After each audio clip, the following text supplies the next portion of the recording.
17 December সন্ধ্যে 7:30টায় techno India ডামা হাসপাতালের উদ্যোগে সম্প্রতি কলকাতার বিধাননগরের হোটেল স্ট্যাডেলে হৃদরোগ ও অর্থোপেডিক চিকিৎসার উপর একটি বিশেষ আলোচনা সভা অনুষ্ঠিত হয়েছে। এই সেশনে প্রধান বক্তা হিসেবে উপস্থিত ছিলেন বিশিষ্ট হৃদরোগ বিশেষজ্ঞ ডক্টর হেমা মালতী রথ এবং অর্থোপেডিক বিশেষজ্ঞ ডক্টর সন্দীপন বিশ্বাস।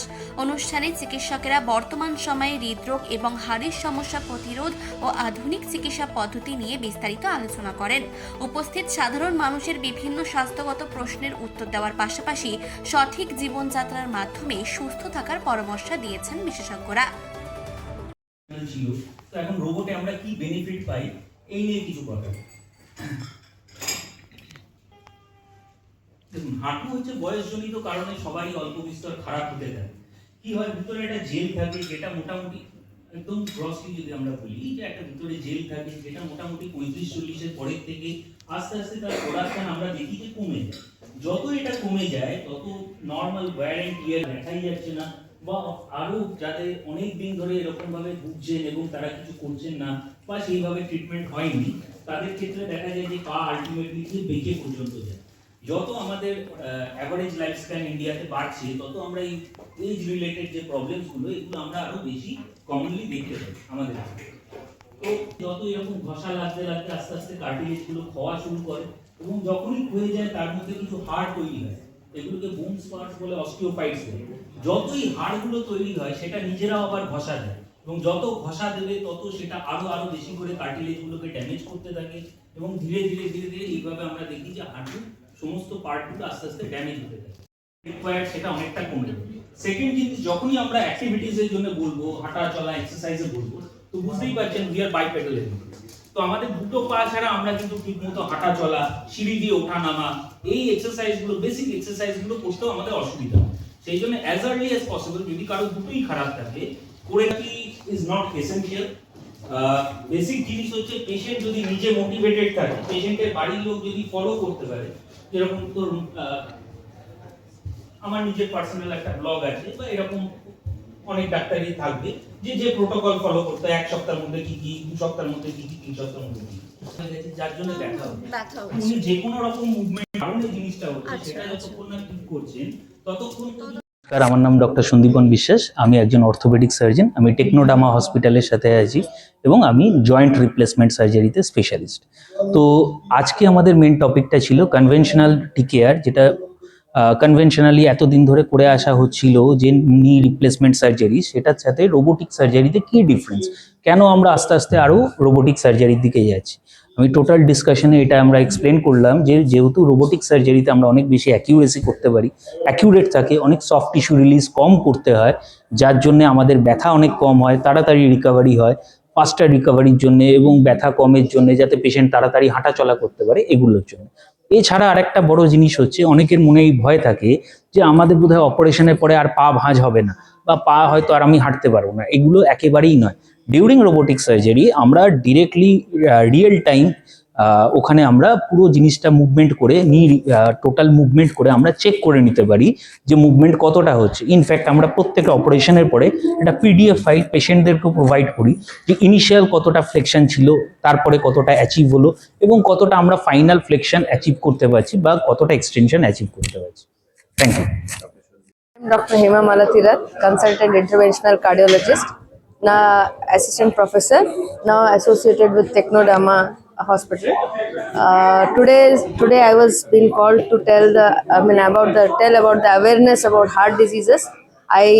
I would like to stress mostly on the heart attacks and the complete heart blocks, which needs intervention as the main line of treatment. So recognizing the symptoms of this heart diseases like heart attacks and complete heart block and heart failure are the most prime thing which everybody should be aware of. So common symptoms, after discussing common symptoms with the general population, probably they will be benefited in identifying the diseases which they have like heart attacks and seek the medical help at the earliest with the nearby hospitals with an ECG, and then get the treatment facilities of primary angioplasty or a pacemaker, or the higher pacemakers like higher resynchronizing devices like CRTD, CRTP and AICD implantations. Further, we would like to be concentrating more on the valves and other further advancement. So by large, to identify the commonest risk factors and life-threatening conditions are at the prime goal today. So we had a very good discussion and very good interaction for today's evening. Thank you. নমস্কার, আমি ইন্দ্রাণী। আমি marketing manager techno India ডামা হসপিটালের। আমার সাথে এখানে উপস্থিত আছেন তপনদা, mister Tapan Kumar বৈদ্য। তো তপনদার একটা বিশেষ অভিজ্ঞতা আছে আমাদের হসপিটাল নিয়ে, তো সেই সম্পর্কে তপনদা দুটো কথা আপনাদের বলবেন। বলবো? নমস্কার, আমার নাম তপন কুমার বৈদ্য। আমি থাকি, আমার বাড়ি হচ্ছে বর্ধমান। তা আমার ভাইয়ের বউ এরা সব বর্ধমানে থাকে। আমি এখন সল্টলেকের ডবল ই ব্লকে থাকি। প্রায় 1 মাস আগে আমার ভাইয়ের লাঙে ইনফেকশন হয়ে যায়। ইনফেকশন হয়ে সেখানটা সাদা হয়ে যায়। আমি বর্ধমান কিমস হসপিটালে ভর্তি করেছিলাম। তো সেখানে মানে 2 দিন থাকার পরে আইসিইউতে দেওয়া হয় এবং আইসিইউ থেকে বলা হয় যে কন্ডিশন কিন্তু খুব খারাপ, আমরা কিন্তু কিছু করতে পারবো না, আপনারা অন্য ব্যবস্থা করুন। তখন বাজে 12:30 1টা। তখন আমরা সিদ্ধান্ত নিয়ে এখানে কলকাতার ডামা, যেহেতু আমার সাথে পরিচয় আছে ইন্দ্রাণী ঘোষ, অ্যাসিস্ট্যান্ট ম্যানেজার, তো ওনাকে আমি ফোন করে উনি বলেন যে তাহলে এখানে আপনি নিয়ে আসুন। সেখান থেকে আমরা অ্যাম্বুলেন্সে নিজেদের বন্ড সই করে নিয়ে আমরা এখানে ভর্তি করে আসার পরে এদের এখানে 3 জনের একটা টিম ইউনিট ছিল। আমি নামগুলো একটু বলছি। শুভায়ন স্যার, আরও 2 জন ছিলেন। তো তারা তো এসে অবাক হয়ে যায়, এই পেশেন্টকে কিভাবে বাঁচাবো। যাই হোক, অনেক চেষ্টা করে তারপরে তারা বাইপাস না করে প্রচণ্ডভাবে চেষ্টা করে আজকে সুস্থ হয়ে বাড়ি ফিরেছে। তো বাড়ি ফিরে গত পরশুদিন চেক আপে এসেছিল, নিজে হেঁটে এবং কথা বলে সমস্ত কিছু করেছে। সুতরাং আমার এটা প্রত্যক্ষ প্রমাণ যে ডামা হসপিটাল মানুষের জন্য সমস্ত ব্যবস্থা এবং আধুনিক যন্ত্রপাতি দ্বারা এখানে সমস্ত কাজকর্ম করা হয়। সুতরাং আমি প্রত্যেক আদিবাসীকে, নাগরিককে বলবো, আপনারা ডামা হসপিটালে যান এবং তাদের সাহায্য নিন। এবং প্রত্যেকটা যে হসপিটালগুলো কলকাতায় আছে তাদের যা রেট, তার থেকে অনেক কম রেটে এখানে ট্রিটমেন্ট করা হয়। থেকে অনেক কম খরচায় সবথেকে ভালো পরিষেবা আপনারা পেতে পারেন। আমি আজকেই করেছিলাম, হসপিটালে যান এবং সেখানে ট্রিটমেন্ট করান, এতে অনেক সুবিধে এবং রোগী বেঁচে যাবে। আমি ইন্দ্রাণী, আমি টেকনো ইন্ডিয়া ডামা হসপিটালের মার্কেটিং ম্যানেজার। আজ আমার পাশে দাঁড়িয়ে আছেন সল্টলেকের বাসিন্দা মিস্টার প্রদীপ পোদ্দার।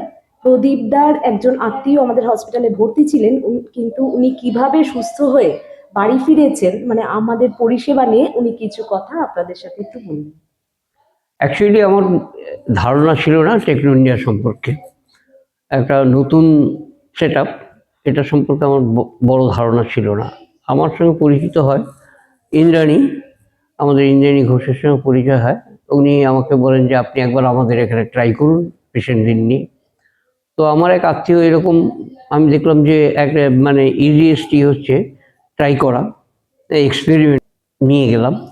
তো হঠাৎ ওনার ডায়ালিসিস হওয়ার প্রয়োজন হলো। ওখানে ডাক্তার অ্যাডভাইস করলেন ডায়ালিসিস করার জন্য। আমি ইন্দ্রাণীর সঙ্গে কন্ট্যাক্ট করি, ইন্দ্রাণী সমস্ত কিছু অ্যারেঞ্জমেন্ট করে দেয়। আমার খুব ভালো লাগলো যে হসপিটাল যে এভাবে কোঅপারেট করে ইন্দ্রাণীর নেতৃত্বে, আমার খুব ভালো লেগেছে। এবং সত্যি বলতে ডায়ালিসিস পেশেন্টকে যখন আমি অ্যাডমিশন করলাম, তার যা কন্ডিশন ছিল, সেই কন্ডিশনে আমি খুব ভয় পেয়ে গেছিলাম যে তাকে ফিরিয়ে নিয়ে যাওয়া যাবে কিনা, তাকে সুস্থ করা যাবে কিনা। এত ভালো লাগলো এবং এরা এত কেয়ারলি সমস্ত ব্যাপারটা করলো যে সেই ভদ্রলোক আমার আত্মীয় 2 দিন পরেই সে খুব ইজি ফিল করতে শুরু করলেন এবং কমফোর্ট ফিল করতে শুরু করলেন। হসপিটালের স্টাফদের সম্পর্কেও তার একটা বিকে থাকে।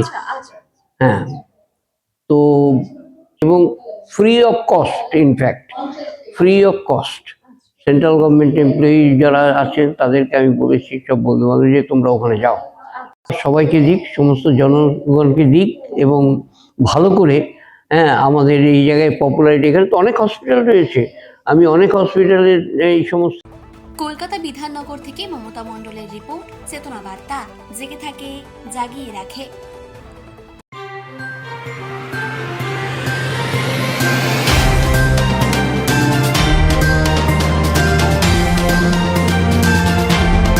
চেতনা বার্তা, জেগে থাকে, জাগিয়ে রাখে।